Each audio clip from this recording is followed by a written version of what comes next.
عسکری میاں حضرت حسن عسکری میاں اور دامت برکات ہدیہ آپ کے سامنے ہے، اور گلپوشی کے لیے میں سب سے پہلے دعوت عثمان دوں گا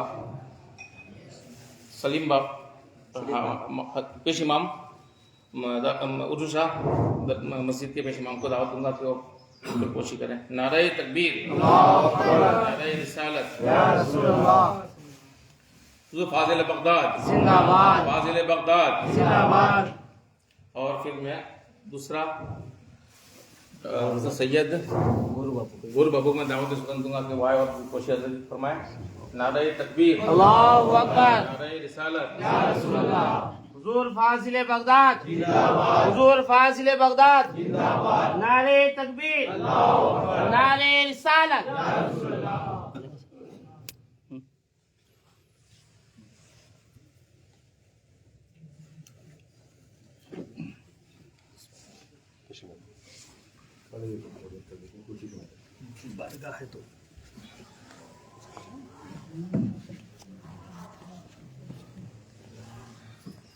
السلام علیکم۔ کچھ مختصر وقت کے لیے آپ کے سامنے ہوں، بڑی عظیم بارگاہ اور اس بارگاہ میں اولیاء کرام حاضری دیا، یہ اطلاع اور اطراف کے لوگوں کی بڑی خوش نصیبی ہے۔ اللہ تعالیٰ نے انہیں ایسے عظیم ولی کے سائے میں رکھا۔ الحمدللہ۔ نحمدہ و نصلی علی رسول الکریم وبعد، اعوذ باللہ من الشیطان الرجیم، بسم اللہ الرحمن الرحیم۔ الا ان اولیاء اللہ لا خوف علیہم ولا هم یحزنون الذین آمنوا وکانوا یتقون۔ اپنے اولیاء کی تعریف اللہ تعالیٰ خود قرآن کریم میں کرتا ہے۔ بارہا آپ سن چکے ہیں، بڑے بڑے خطاب سنے، ٹھیک ہے ضرورت نہیں کرتی بابو منع کر۔ آواز تو آ رہی ہے نا آپ لوگوں کو؟ تو اللہ نے کیا فرمایا کہ غور سے سنو، بے شک میرے ولیوں کو نہ کوئی خوف ہے نہ غم، وہ غم بھی نہیں کرتے، جبکہ خوف و ہراس کا عالم ہر جگہ نظر آتا ہے۔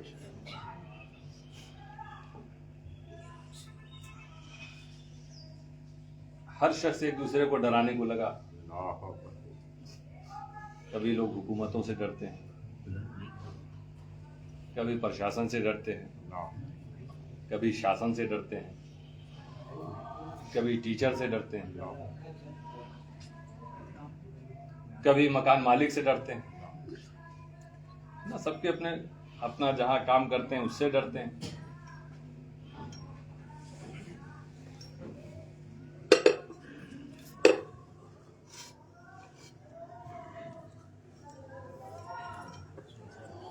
بس معاملہ صرف یہ ہے کہ جو ایک ذات سے ڈر گیا وہ کسی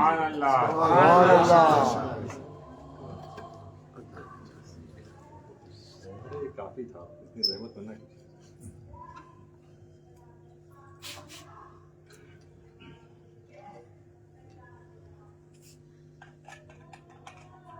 ڈرنے میں دیکھ لیجیے، اگر محلے کا کوئی کتا پاگل ہو جائے، اللہ اکبر، کتا لیکن لوگ اسے ڈرنا شروع کرتے، ڈرتے، سانپ سے لوگ ڈرتے، شیر سے لوگ ڈرتے ہیں، جتنے چیر پھاڑ کرنے والے جانور ہیں ان سے لوگ ڈرتے ہیں، اور ڈرنے کی وجہ سے ان سے کیا کرتے ہیں، وہ بھاگتے ہیں۔ پاگل کتا جدھر ہوگا ادھر کوئی نہیں جائے گا، دوسری گلی پکڑے گا۔ پتہ چل جائے کہ ابھی بورسر میں ایک شیر ٹہل رہا ہے،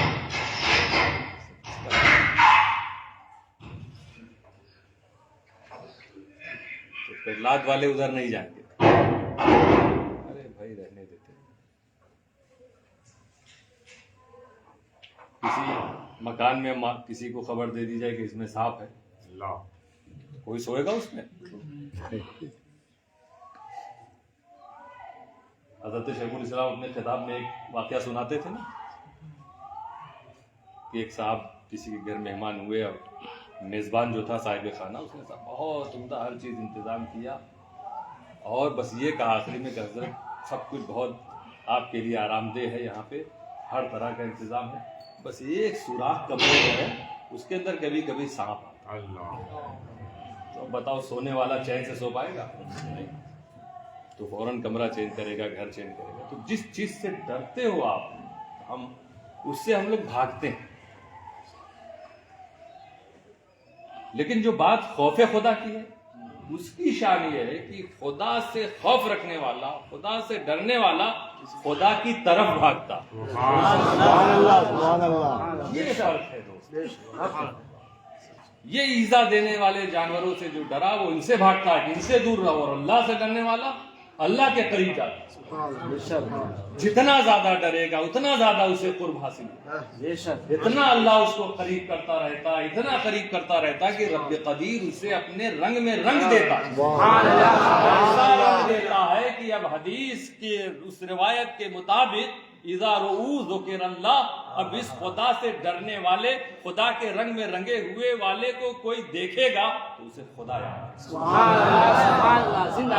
ہم سب جن کی بارگاہ میں یہ ایسے ہی خوف خدا رکھنے والی ہستی کا نام جانتے ہو، جب اللہ نے ان کی تعریف کر دی، ان جیسے اپنے اولیاء، اپنے دوستوں کے بارے میں قرآن میں بیان کر دیا کہ میرے ان دوستوں کو نہ کوئی خوف ہے نہ کوئی غم ہے، تو اے دنیا کے غمگین لوگوں، یہ ایسی شان والے بادشاہ ہیں، یہ ایسے سلطان ہیں، ایسے خدا کے مقربین ہیں کہ اللہ نے جب ان کے بارے میں کہہ دیا کہ انہیں کوئی خوف نہیں، دنیا میں تم دیکھو، اگر یہ جو جھوٹ موٹ کے لوگ کہتے ہیں مجھے کسی کا ڈر نہیں، مجھے کسی بات کا غم نہیں، ایسے لوگ بھی ملتے ہیں نا، میں کسی چیز کی پرواہ نہیں کرتا، مجھے غم نہیں، میں کسی سے نہیں ڈرتا۔ تم نہیں ڈرتے ہو، تم اپنے تک رہ جاؤ گے، مگر یہ وہ لوگ ہیں جن کے بارے میں خدا کہے کہ انہیں کوئی ڈرا نہیں سکتا، انہیں کوئی خوف نہیں، انہیں کوئی غم نہیں۔ تو ایسی شان ہے کہ دنیا بھر میں جو لوگ جنہیں قسم قسم کا خوف ہو، بیماری کا خوف ہو، بے روزگاری کا خوف ہو، الٹے سیدھے نقصانات کا خوف ہو، وہ لوگ جو غمزدہ نظر آ رہے ہیں، آؤ ان بے خوف والی ہستیوں کے پاس آؤ، یہ تمہارے خوف کو بھی دور کریں گے۔ سبحان اللہ۔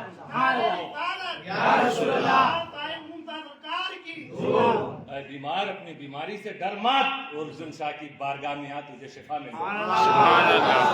یہ خوف کو دور کرنے والے ہیں، یہ غموں کو دور کرنے والے ہیں، یہ دکھیاروں کو خوشیاں عطا کرنے والی ہستیاں ہیں۔ اس لیے آؤ ان کی بارگاہ میں ادب سے آؤ، محبت سے آؤ، تمہیں زبان کھولنے کی بھی ضرورت نہیں ہے، یہ دلوں کا حال جانتے ہیں، یہ تمہاری مصیبتوں سے بھی واقف ہے، اور وہ مصیبتیں کب تک رہیں گی اور کیسے دور ہوں گی انہیں سب معلوم ہے، صرف ان کی نظر کرم ہو جاوے۔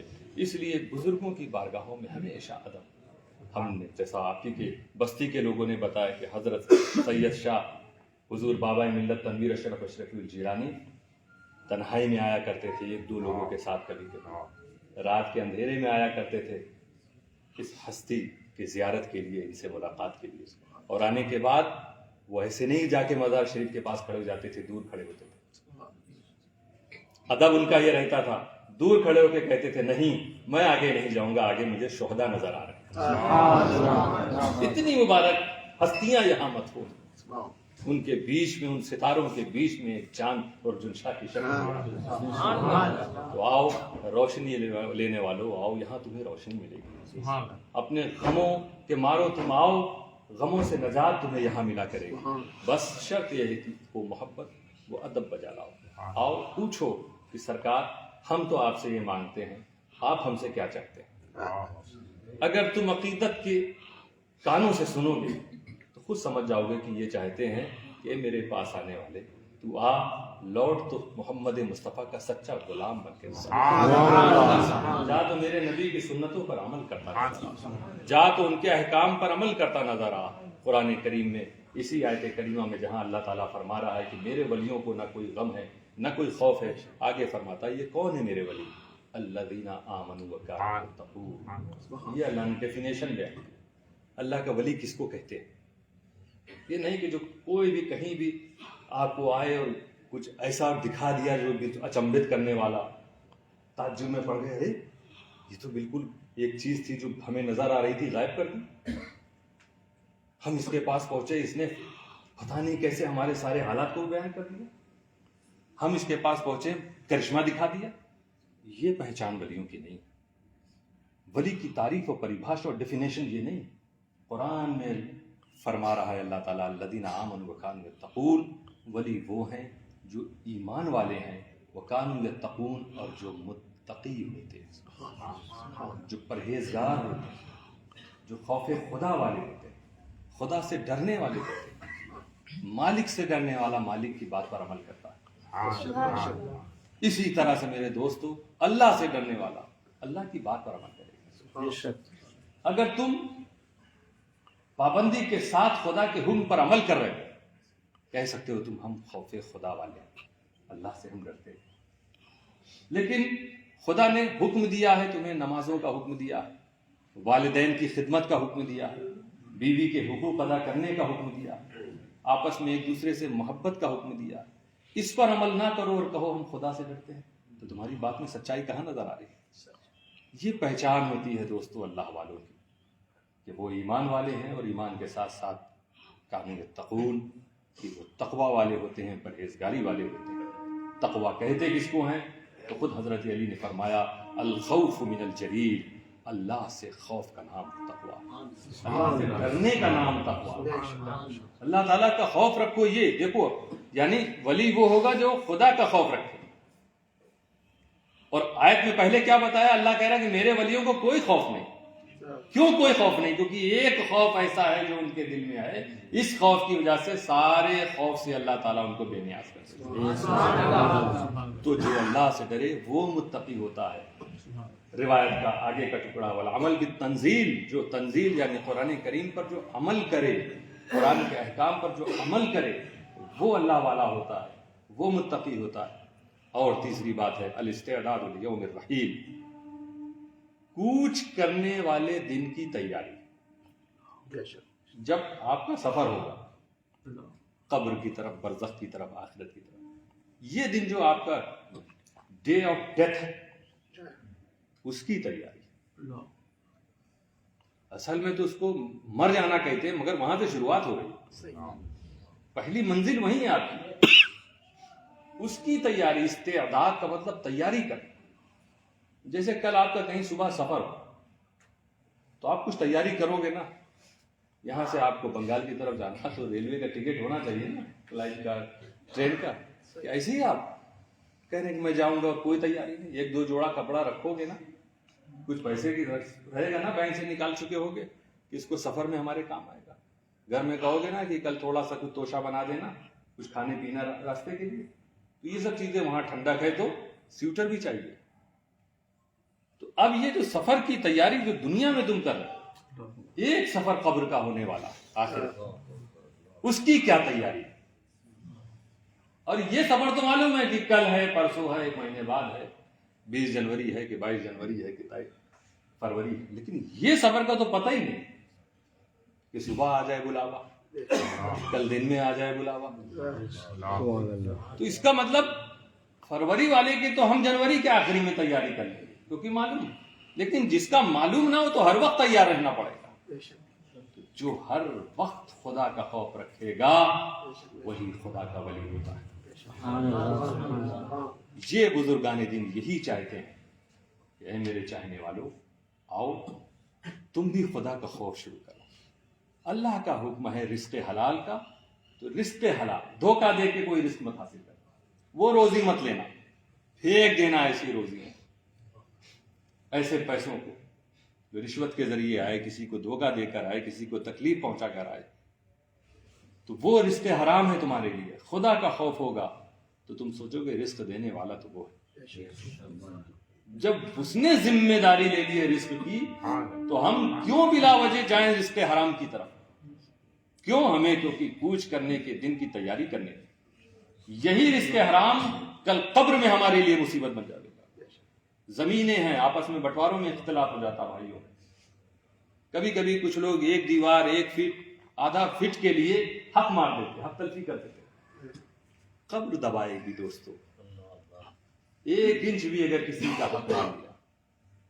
اس لیے کبھی بھائیوں میں آپس میں اختلاف ہو تو یہ یاد رکھنا دوست، کسی تیسرے سے مل کے انصاف کے ساتھ جو فیصلہ ہے اللہ اس میں خوب برکت دے گا. اور والدین کو یہ چاہیے کہ اپنی زندگی میں وہ طے کر دیا کریں. عموماً یہ ہوتا ہے کہ ہمارے یہاں بزرگ چلے جاتے ہیں دنیا سے، پھر بھائیوں میں جنگ ہو جاتی ہے. بہت سے گھروں کو ہم نے اس طرح کا دیکھا، ہر طرف ہے، ہر خاندان میں یہ چیز چل رہی ہے، ہر سماج میں. لیکن والدین خود اپنی زندگی میں جب یہ طے کر دیں کہ دیکھو یہ میں نے تم کو دیا، یہ تم کو دیا، یہ تم کو دیا، اس طرح سے، اور خوشی خوشی سب بچے اس وقت آپس میں محبت بھی رہتی ہے، مان بھی جاتی ہے، تو آگے ڈسپیوٹ سے وہ بچتے ہیں. یہ سب کیوں کرنا چاہیے؟ ہمارے بچوں میں آگے اختلاف نہ ہو، تاکہ وہ دن قبر کا، حشر کا جو ہے اس میں ان کے لیے مشکلات نہ پیدا ہوں، ایک دوسرے کی حق تلفی نہ ہو جائے. اس طرح دوستو ہم اہل سنت والجماعت، اللہ نے ہمیں ایمان دیا، سچا عقیدہ دیا، اولیاء کرام کا سایہ دیا، صرف ہم عمل کرنا شروع کر دیں، سچائی سے زندگی گزارنا شروع کر دیں. ہم چلیں تو صراط مستقیم نظر آئے، ہمارا ہاتھ اٹھے تو حقانیت کی طرف، ہماری زبان اگر کھلے تو سچ بولے صداقت کے ساتھ، کسی کا دل نہ دکھایا جائے، بلکہ جو دکھ بھرے دل ہوں ہم انہیں جوڑنے کی کوشش کریں، ہم انہیں پیار سے سمجھانے کی کوشش کریں، محبت بانٹنے کی کوشش کریں. یہ ساری وہ چیزیں ہوتی ہیں جو آپ کو قبر و حشر میں کام آئے گی. رب قدیر ہم سب کو صراط مستقیم پر چلنے کی توفیق عطا فرمائے. صلاۃ و سلام.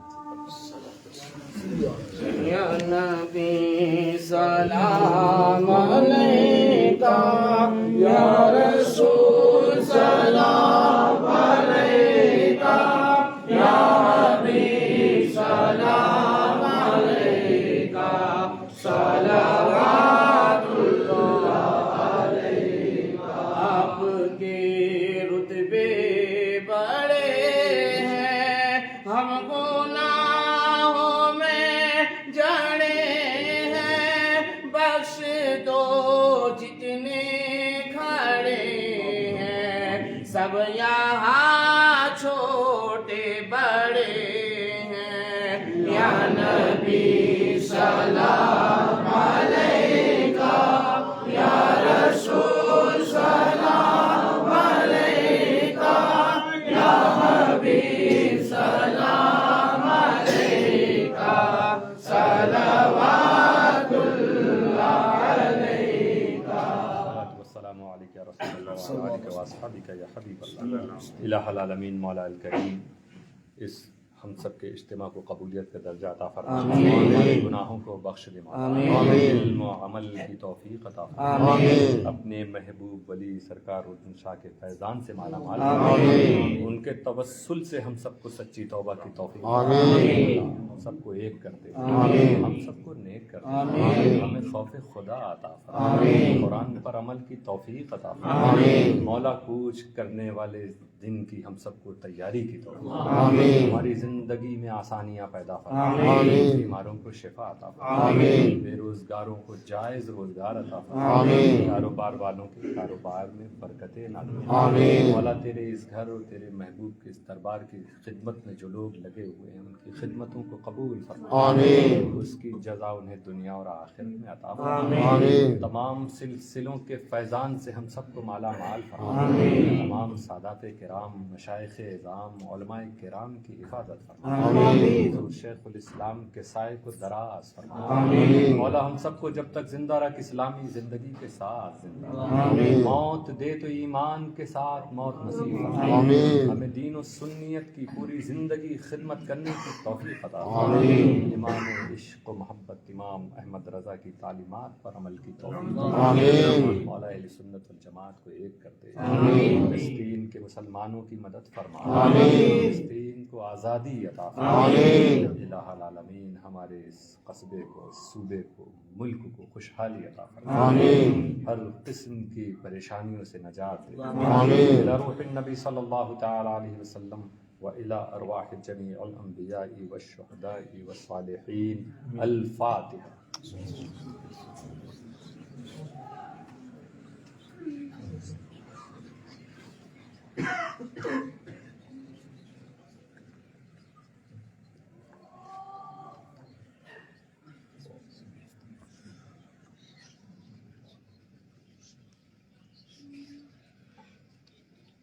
إن الله وملائكته يصلون على النبي يا أيها الذين آمنوا صلوا عليه وسلموا تسليما